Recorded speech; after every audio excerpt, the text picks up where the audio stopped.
오늘 말씀은 누가복음 24장 36절에서 49절의 말씀입니다. 누가복음 24장 36절에서 49절 같이 한 목소리를 읽겠습니다. 시작. 이 말을 할 때 예수께서 친히 그들 가운데 서서 이르시되 너희에게 평강이 있을지어다 하시니 그들이 놀라고 무서워하여 그 보는 것을 영으로 생각하는지라. 예수께서 이르시되 어찌하여 두려워하며 어찌하여 마음에 의심이 일어나느냐. 내 손과 발을 보고 나인 줄 알라. 또 나를 만져보라. 영은 살과 뼈가 없으되 너희 보는 바와 같이 나는 있느니라.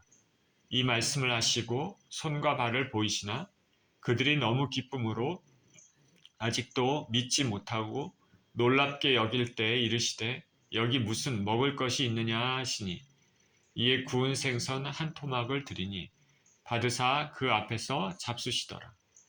또 이르시되 내가 너희와 함께 있을 때에 너희에게 말한 바 곧 모세의 율법과 선지자의 글과 시편의 나를 가리켜 기록된 모든 것이 이루어져야 하리라 한 말이 이것이라 하시고 이에 그들의 마음을 열어 성경을 깨닫게 하시고 또 이르시되 이같이 그리스도가 고난을 받고 제3일에 죽은 자 가운데서 살아날 것과 또 그의 이름으로 죄사함을 받게 하는 회개가 예루살렘에서 시작하여 모든 족속에게 전파될 것이 기록되었으니 너희는 이 모든 일의 증인이라. 볼지어다 내가 내 아버지께서 약속하신 것을 너희에게 보내리니 너희는 위로부터 능력으로 입혀질 때까지 이 성에 머물라 하시니라. 아멘.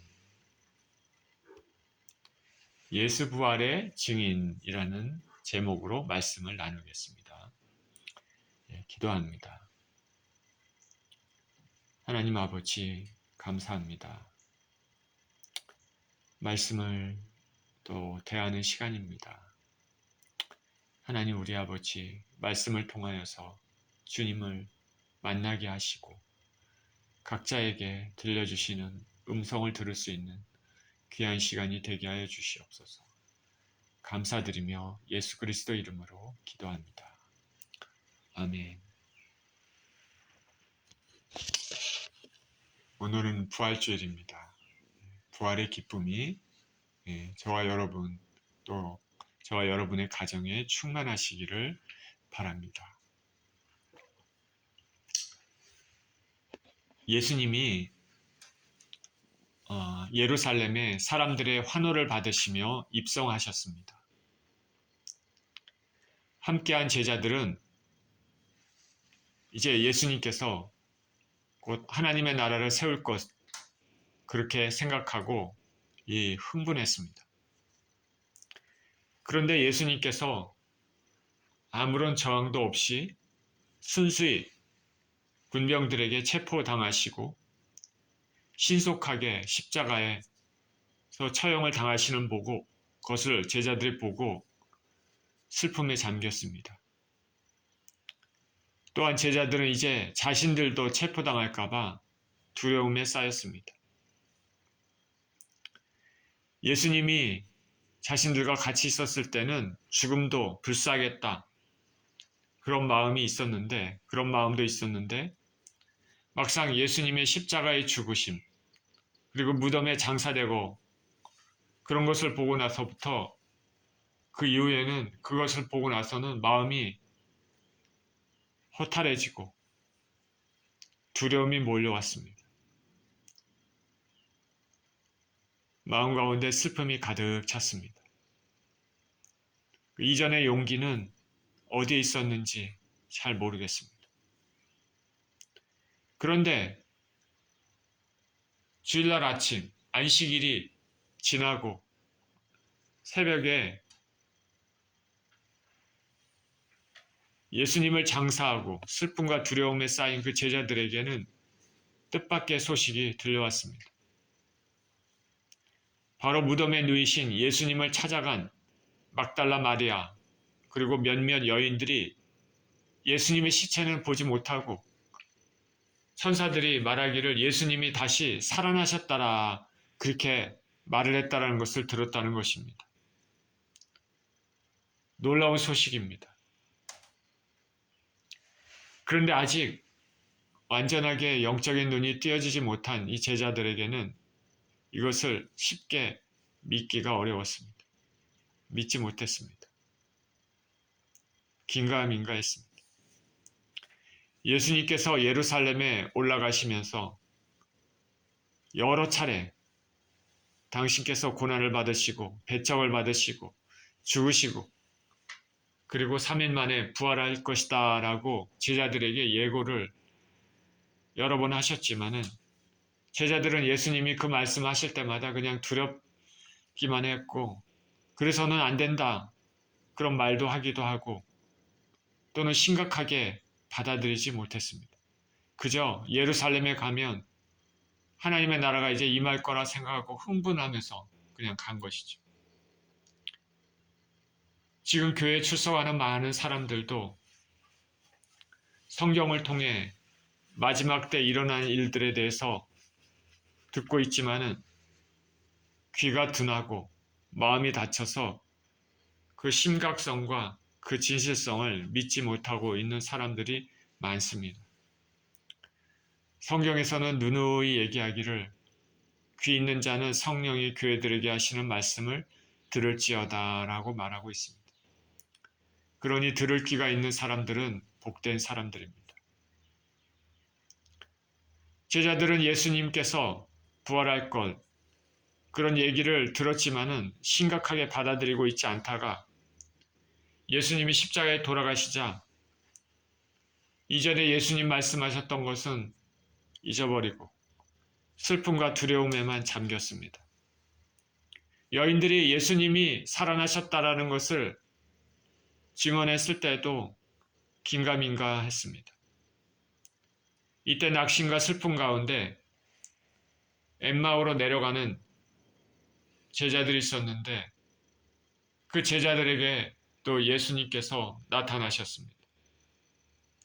그 엠마오로 가는 두 제자도 처음에는 영적인 눈이 둔감해서 슬픔과 좌절 가운데 예수님이 옆에 계시고 그들과 얘기를 함에도 알아보지 못했습니다.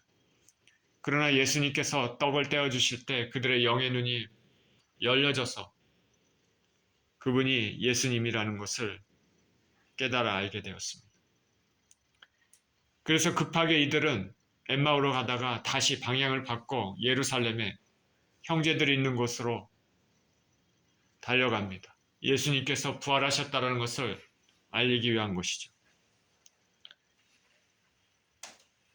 제자들이 모인 곳에 들어가 봤습니다. 목매아 죽은 가룟 유다를 제외하고 11사도가 있었고 그리고 여자들도 있고 예수님의 제자들이 그곳에 모여 있었습니다. 그리고 엠마오로 가던 제자들도 이곳에 다시 갔습니다. 그 모여있는 사람들이 말합니다. 주님께서 정말로 살아나시고 베드로에게도 나타나셨다고 말합니다.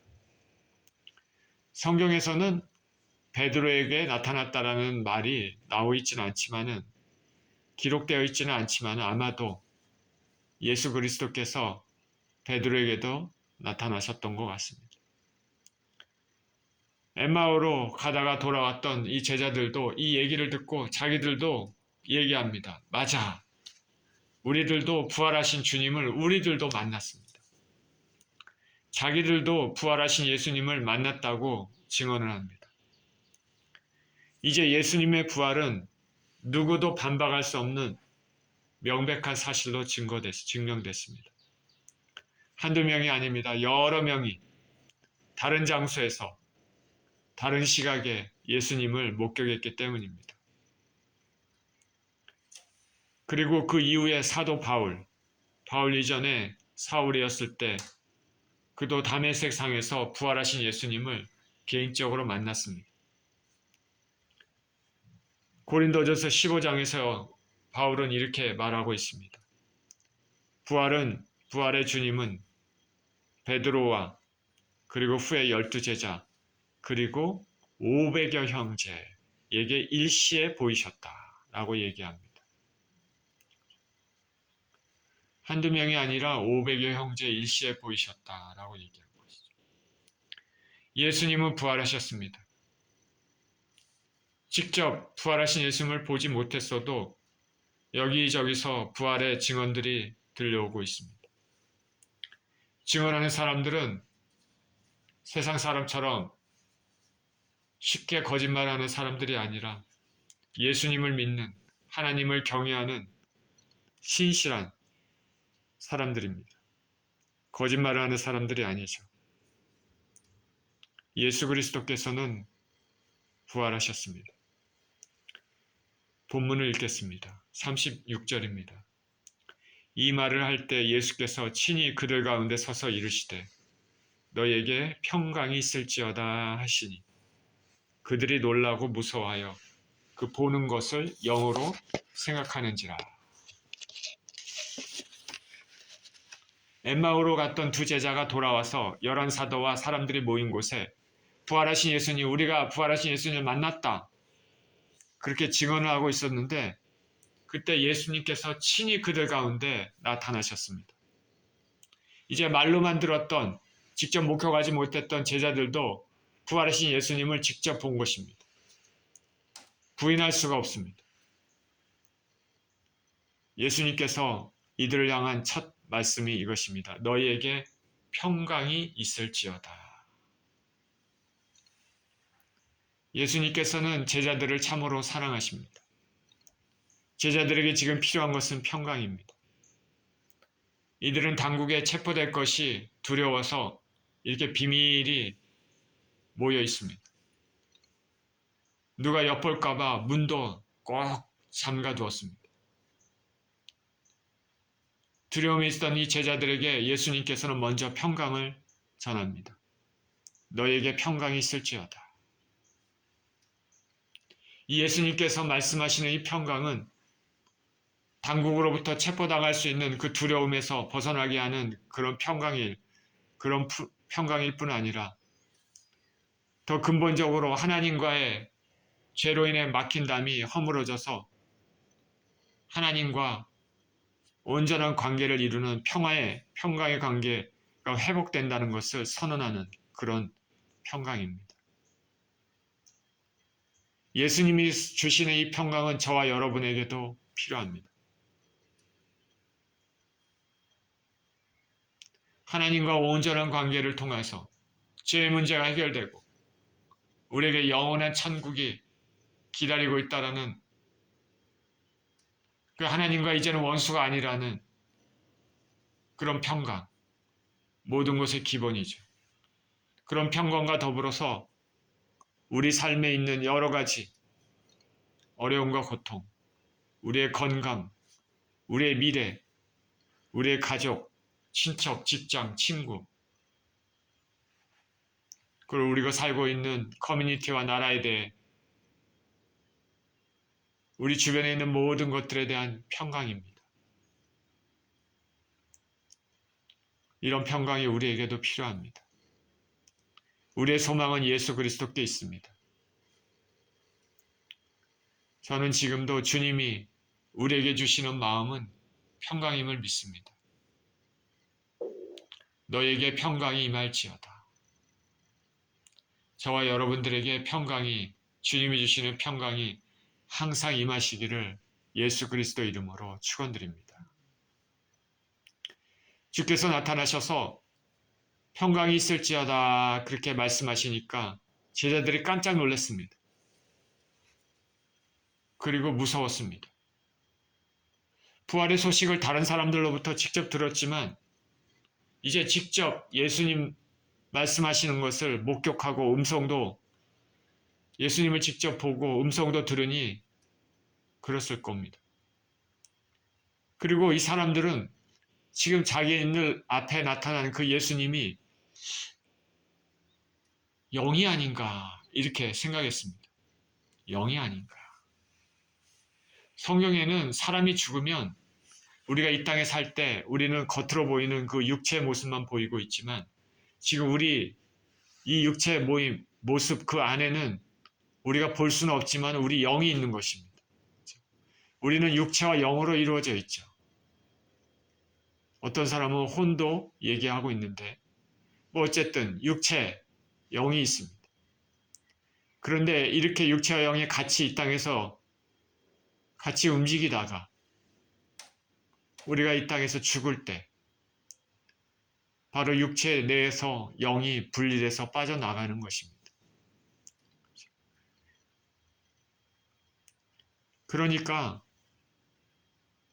예수님께서 십자가에 달리시고 무덤에 장사됐다는 것을 제자들이 알고 있기 때문에 그 나타나신 그 예수님이 영이 아닌가 이렇게 생각하고 있는 것이죠. 자신들에게 지금 말하는 실체가 예수님의 영이 아닌가 생각한 것입니다. 38절입니다. 예수께서 이르시되 어찌하여 두려워하며 어찌하여 마음에 의심이 일어나느냐. 내 손과 발을 보고 나인 줄 알라. 또 나를 만져보라. 영은 살과 뼈가 없으되 너희 보는 바와 같이 나는 있느니라.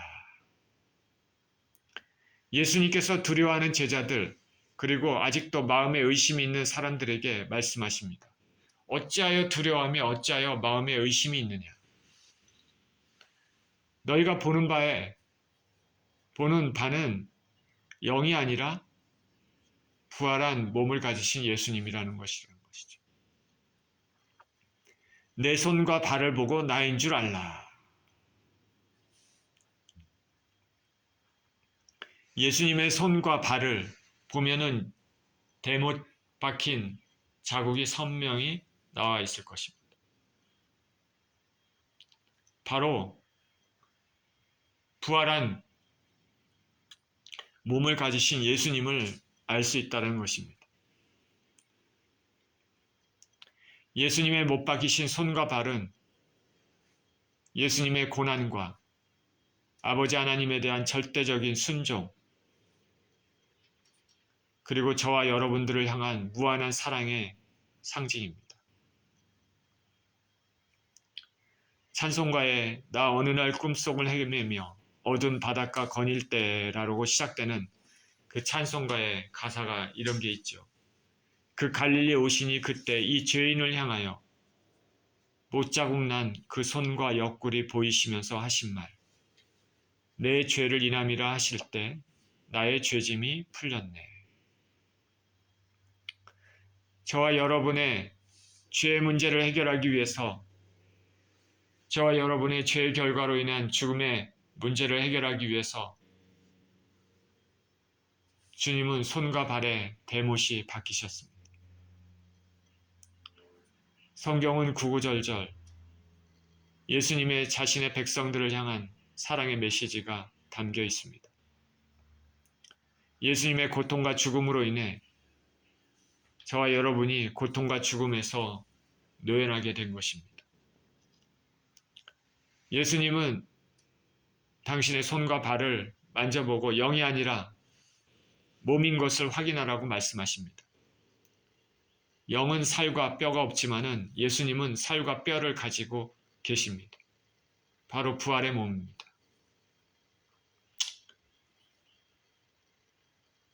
이 부활의 몸은 참으로 아름다운 몸일 건데 참 예수님은 그 아름다운 몸이 손바닥과 발바닥에 그 대못 박힌 그 자국도 없애고 그렇게 아름다운 몸으로 그렇게 보이실 수 있지만은 지금도 예수님은 그 몸에 대못 박힌 자국을 가지고 계실 것이라 생각이 듭니다. 그것은 예수님 자신의 뜻에 따라 저와 여러분을 향한 그 사랑의 그 마음으로 그것을 그대로 가지고 계실 것이라 저는 생각합니다. 예수님은 손과 발을 만져보고 영이 아니라 부활한 몸이라는 것을 확인하라고 말씀하십니다. 이 부활의 몸은 영광의 몸입니다. 이 땅에 육신으로 살았을 때는 연약하고 깨지기 쉬운, 힘들고 병들고 결국은 죽게 되는 그런 몸인데 그런 몸이 아니라 이 부활의 몸은 찬란하고 영광스러운 썩지도 않는 영원한 아름다운 몸입니다. 이 몸은 만질 수도 있고 이 몸은 먹을 수도 있는 그런 몸입니다. 그리고 어느 공간도 자유자재로 통과할 수 있는 몸입니다. 그렇기 때문에 제자들이 모인 곳에 모든 문이 닫혀 있는데도 그 공간을 뚫고 예수님께서는 안으로 들어오셨습니다.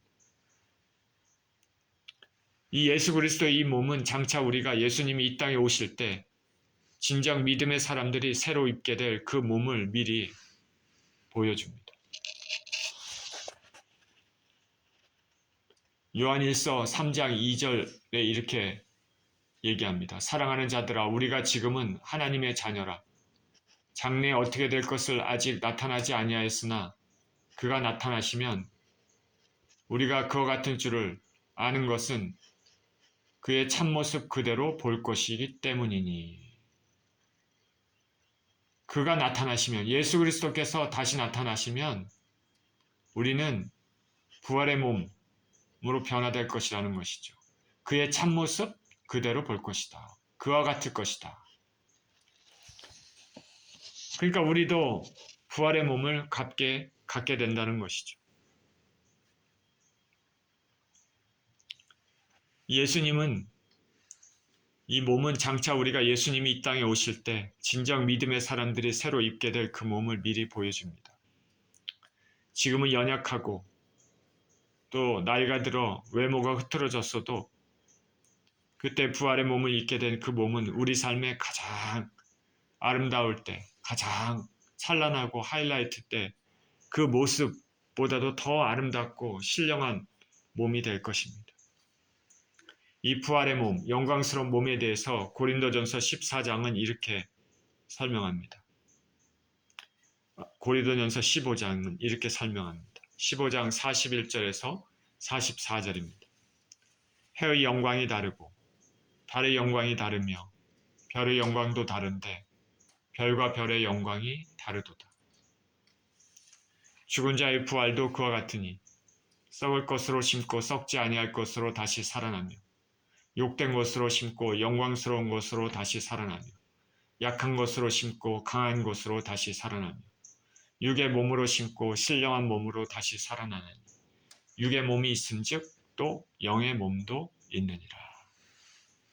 우리의 몸이 그렇게 될 것이라는 것이죠.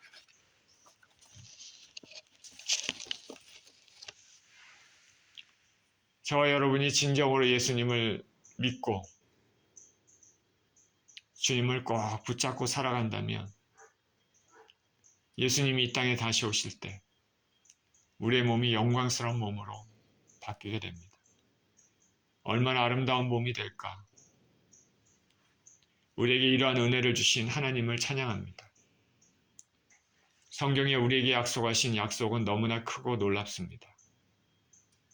항상 감사하시며 찬송하시기를 바랍니다. 예수님은 영은 살과 뼈가 없지만 나는 있느니라. 40절입니다. 이 말씀하시고 손과 발을 보이시나 그들이 너무 기쁨으로 아직도 믿지 못하고 놀랍게 여길 때 이르시되 여기 무슨 먹을 것이 있느냐 하시니 이에 구운 생선 한 토막을 드리니 받으사 그 앞에서 잡수시더라. 제자들을 확신시키기 위해서 손과 발을 보이셨습니다. 제자들은 너무 기뻤습니다. 믿기지 않는 일입니다. 놀랍고 어안이 벙벙할 때 예수님께서 여기 먹을 것이 있느냐 말씀하십니다. 더 확실히 알려주시기 위한 것이죠. 제자들이 구운 생선 한 토막을 드렸습니다. 그때 예수님이 그걸 받으시고 그들 앞에서 잡수셨습니다. 예수님의 부활은 이제 부인할 수 없는 사실입니다. 예수님은 영이 아니라 부활의 몸을 가지고 오셨습니다. 우리도 장차 영광스러운 몸을 입게 되면 예수님처럼 음식도 먹을 수 있고 그럴 것입니다. 이제 예수님께서 부활의 몸을 보여주셨으니 다시 한번 말씀으로 제자들에게 일깨워 주십니다. 예수님께서 부활하실 수밖에 없으시고 이것은 모두 성경에 예언된 내용이라는 것이죠. 44절입니다. 또 이르시되 내가 너희와 함께 있을 때 너희에게 말한 바 곧 모세의 율법과 선지자의 글과 시편에 나를 가리켜 기록된 모든 것이 이루어져야 하리라 한 말이 이것이라 하시고 이에 그들의 마음을 열어 성경을 깨닫게 하시고 또 이르시되 이같이 그리스도가 고난을 받고 제3일에 죽은 자 가운데서 살아날 것과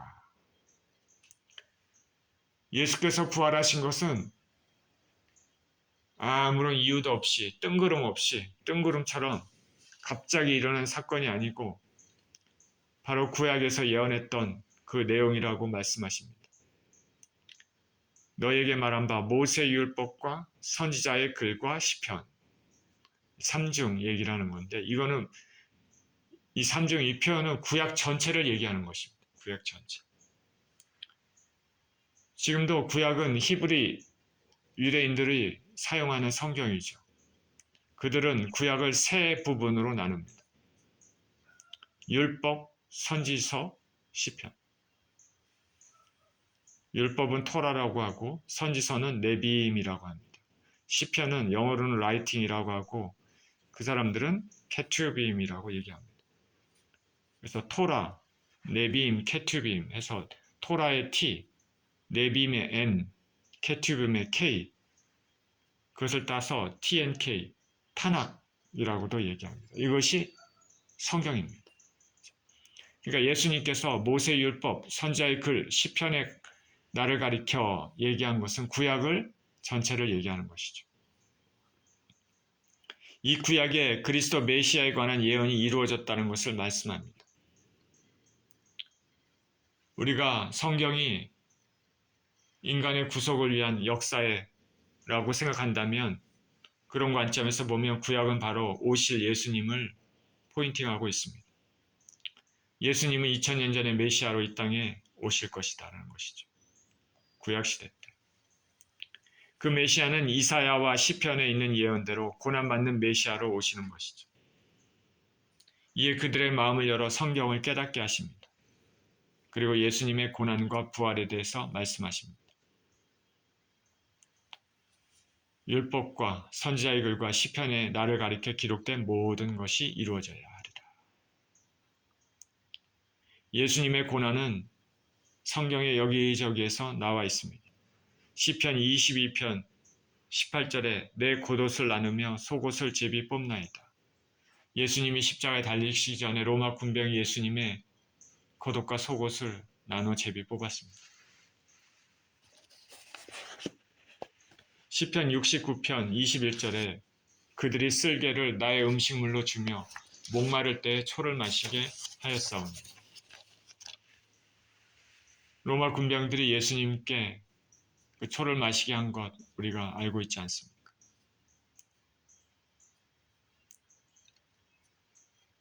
스가랴 13장 7절에 칼아 깨어서 내 목자 내 짝된 자를 치라. 목자를 치면 양이 흩어지리라. 작은 자들 위에는 내가 내 손을 들이우리라.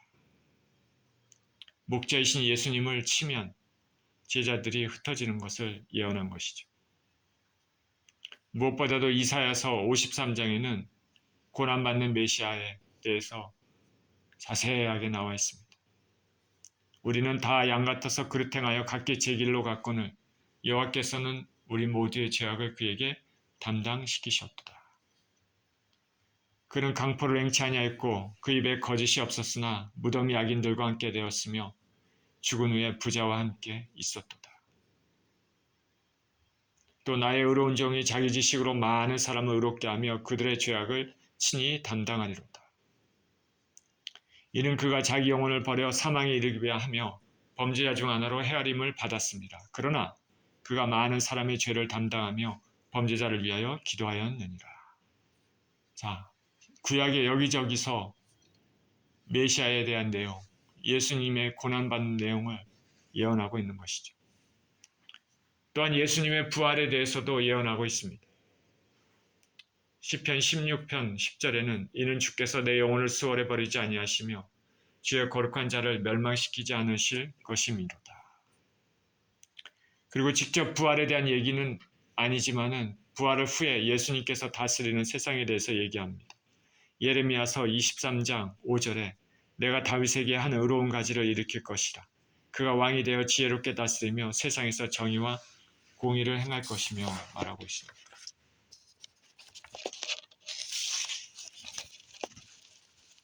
이사야서 49장 6절에는 그가 이르시되 내가 나의 종이 되어 야곱의 지파들을 일으키며 이스라엘 중에 보존된 자를 돌아오게 할 것은 매우 쉬운 일이라. 내가 또 너를 열방의 빛으로 삼아 나의 구원을 베풀어서 땅끝까지 이르게 하리라. 또 예수님께서 부활하시고 하나님 우편에 앉아 계신 이후에 다시 이 땅에 오실 때까지 그곳에서 계신다는 것을 시편 110편 1편에 이렇게 예언하고 있습니다.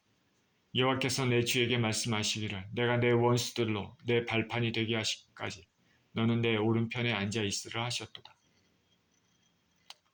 우리는 예수님의 오심이 구약에 이렇게 예언된 것을 알고 2000년 전에 예수님이 오셨다는 사실을 믿는다면 다시 신약에 그 예수님이 다시 오신다는 것을 우리가 읽으면서 그 다시 오실 예수님을 어떻게 맞이해야 되는지 생각하며 준비해야 될 것입니다.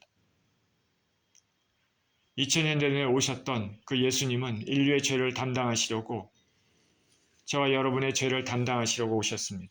그래서 순수히 체포당하시고 십자가에 죽으시고 부활하셨습니다.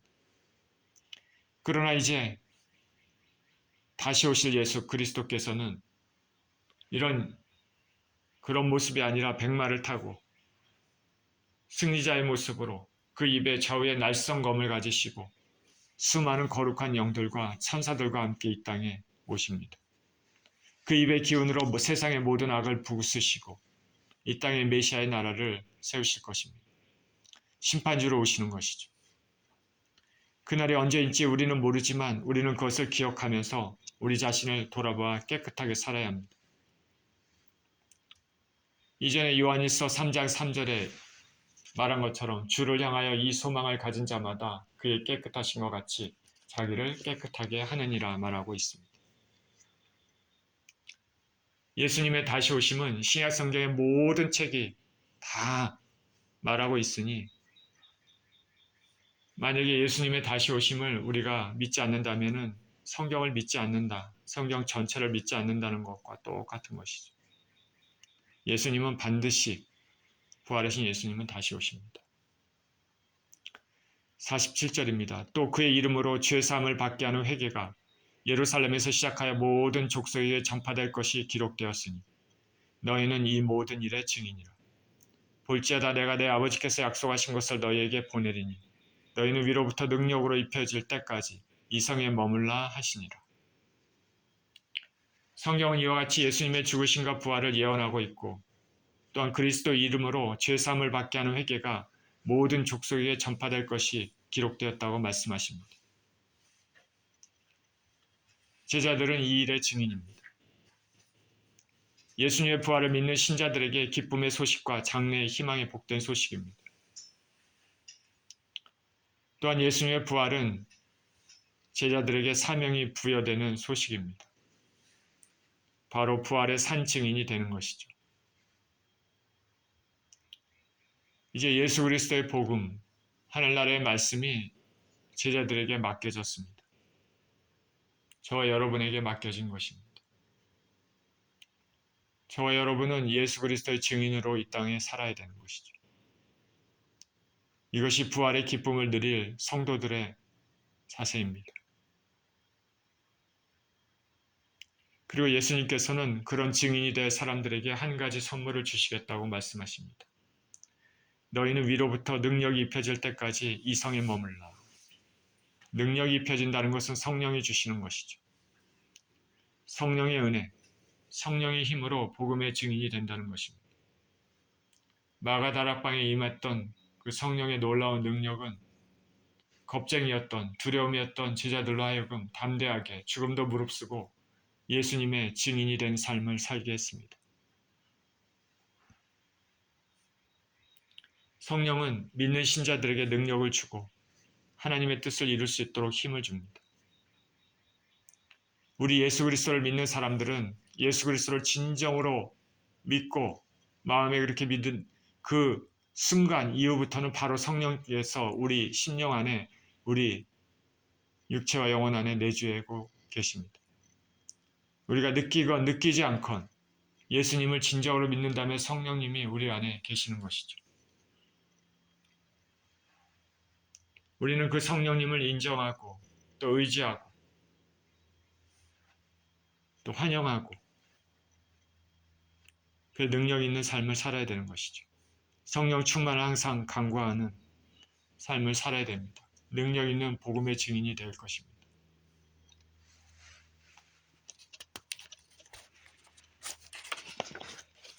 오늘 본문에서 우리는 다시 한번 예수님의 부활의 소식을 들었습니다. 예수님의 부활은 우리도 장차 이런 영광스러운 부활의 몸을 입게 될 것을 예시합니다. 주님은 저와 여러분들을 사랑하십니다. 우리 주님께서 우리에게 주신 말씀은 참으로 복된 말씀입니다. 이런 은혜를 받은 제자들은, 저와 여러분들은 사명이 있습니다. 부활의 증인으로서 이 세상에 복음을 나누는 사명입니다. 성령 충만함으로 능력으로 감당하는 사명입니다. 오늘 부활주의를 기념하면서 다시 한번 예수님이 맡겨주신 사명을 기억하면서 힘쓰시는 저와 여러분 모두 되시기를 예수 그리스도 이름으로 축원드립니다. 기도하겠습니다. 예수님의 부활을 찬양합니다. 하나님 감사합니다. 사망을 이기시고 죄를 청산하시며 승리하시고 부활의 몸으로 제자들에게 나타나신 그 예수님, 그 부활의 은혜가 예수 그리스도를 믿는 모든 사람들에게 충만하게 또 임할 것을 아버지 믿습니다. 하나님 우리 아버지, 우리에게 믿음을 주셔서 또 부활의 예수님을 믿게 해주신 것을 감사를 드립니다. 예수님의 평강이 우리 가운데 충만하게 임하게 하여 주시고 또 아버지 우리에게 또 장차 그 부활의 영광스러운 몸을 아버지 익히실 것을 기대하며 감사하며 이 땅을 살아가게 하여 주시옵시며 특별히 예수님의 부활의 증인으로 성령 충만함으로 이 땅을 살아갈 수 있도록 축복하여 주옵소서. 감사드리며 우리 주 예수 그리스도 이름으로 기도합니다. 아멘.